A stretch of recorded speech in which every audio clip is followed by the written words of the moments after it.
Big technology racking up big bills in apologies. Silicon Valley darlings like Uber and Facebook are spending big money on apologies for missteps and winning back their customer base. Joining us now to talk about that is trends expert and futurist, author of Make Change Work for You and Millennial Marketing, Scott Steinberg. Scott, good to see you. Thanks so much for joining us. It's my pleasure. And I got to tell you, these days it seems like tech is not the topic and trust really is. It's all about having to connect with customers in an authentic way. And when you make a big boo-boo, especially in a world of social media, where everything travels as fast as a tweet or a Facebook post, you really got to get out there fast and get in front of the issue. So it's classic crisis management, but at the same time at a high-tech pace. So is that what you're seeing then, and you like what you're seeing out of corporate America then, this apology tour?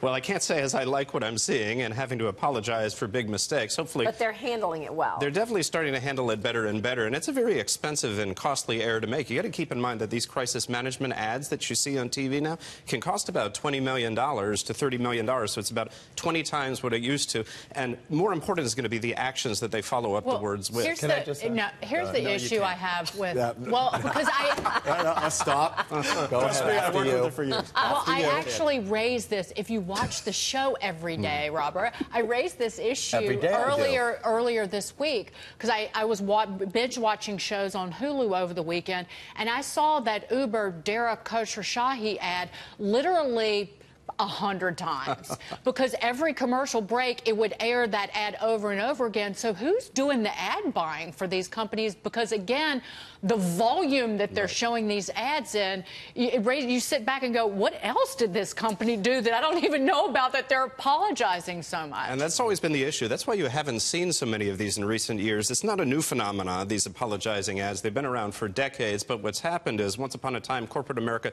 didn't necessarily want to admit culpability or take responsibility. Well, didn't the PR experts used to say starve a crisis? That was the old way of approaching it, but these days in the social media age, they're trying to get out there and send a message that they're doing better to rebuild that trust. But as you're pointing out, when you're watching Vanderpump Rules or Real Housewives, it's not what you want to see. How did you know I was watching Vanderpump? Because I saw that same ad 100 times myself. I seriously was been watching the latest season of Vanderpump Rules, which I can't believe I just admitted to on television, but that's what I was watching. Wow. So let me ask something. Is the Facebook ad believable when people are watching it that often and they read the news? Do you think it's even believable? Well, I think public trust has been eroded at this point, and it's really going to be backed up by actions. Will they actually take the steps to make sure that the platform is protecting their privacy? And we're already beginning to see elements of this, where essentially they're making less and less data available to developers and marketers and third parties. But I think over time they're going to have to prove themselves and really regain that trust. You can't simply run an ad and expect suddenly that America is going to believe you. Let's talk trends.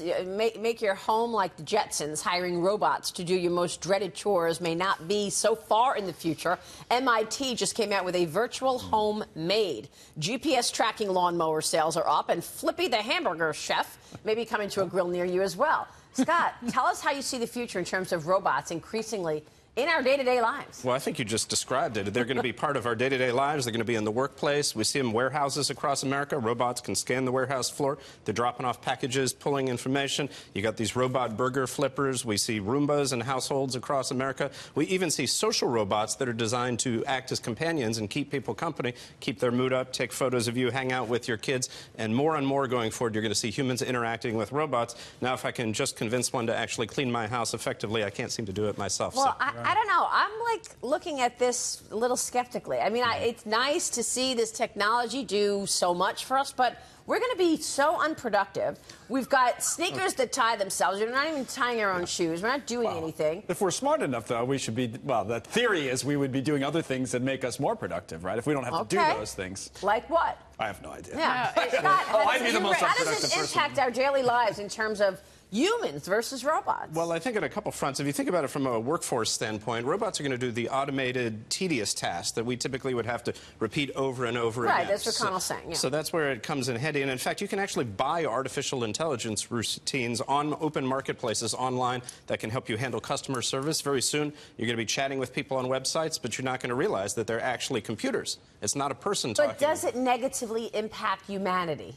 Well, I think whenever you lean too heavily on technology, right, as we see with social media and other things, we're not as able to communicate as effectively as we were before. We're not necessarily as productive. We're not as hands-on. But I think using technology, we can work hand in hand alongside it to be more effective. And at the same time, if you come home after a long day, it's nice when your robot butler can bring you a martini. I'm holding out for that. But you raise a brilliant issue is if you use robots to do these chores, these daily chores, how are you spending that extra time? Are you sitting on your sofa taking selfies, you know, and then airbrushing them? I'm referring to myself, airbrushing the selfies. Or are you donating your time to an animal shelter? Are you taking care of relatives? How are you taking that freedom and using it to the best advantage? The one thing I would just say is adoption of all this new technology is much slower than we're predicting. You know, we have a drone company. We're looking at virtual reality, augmented reality, AI. All of this is still, you know, at the embryonic stages. This whole frontier space, like we call the Jetsons, they're not coming around the corner. Okay.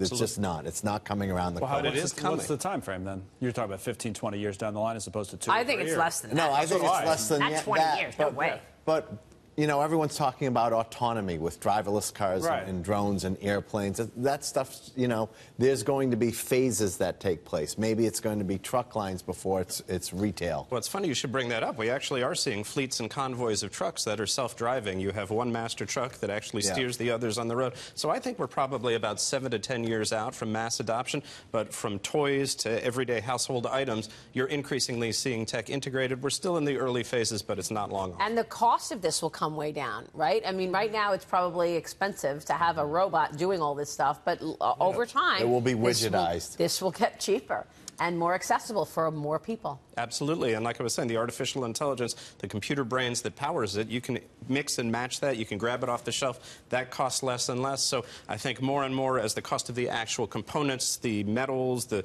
robots themselves goes down, you're going to see them adopted in more and more places and more applications. And like I said, if I can get one to hang out with me and watch football, all the better. Oh, God.